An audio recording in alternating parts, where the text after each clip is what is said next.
let's look at our bear markets. Let's look at 1929. Do you know that the Dow fell 87% back in 1929?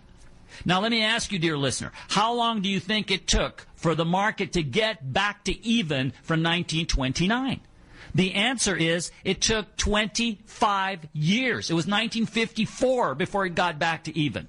So if you'd have stayed in and buy-holded, if that's a word, in 1929 because, hey, the market always comes back, don't take any defensive moves, don't ever try to protect yourself from big losses, don't do that. Stay in and take the big hit because it's going to come back. If you were 60, you'd be 85 before you got back to even. And you know what? If you were living on the money, you never got back to even. In fact, you probably went broke.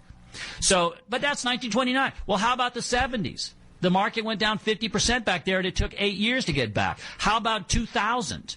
You know what? You can look back at recent memory, and the Dow peaked in 2000. It lost after the tech bubble and everything. It went way down, 49%. Took 5 years after the bottom, so 7 years later, 2007 was back to even. And then what happened? 2008 came along, and then it took 5 years to get back to even from that, 2013. So guess what?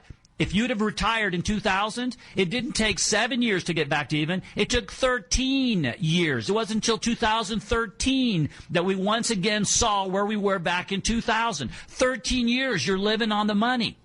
Okay? We've done the math of how that works out. And if you'd have retired and lived on your money and that's what happened to you, you literally would have 1/3 of your money left 13 years later.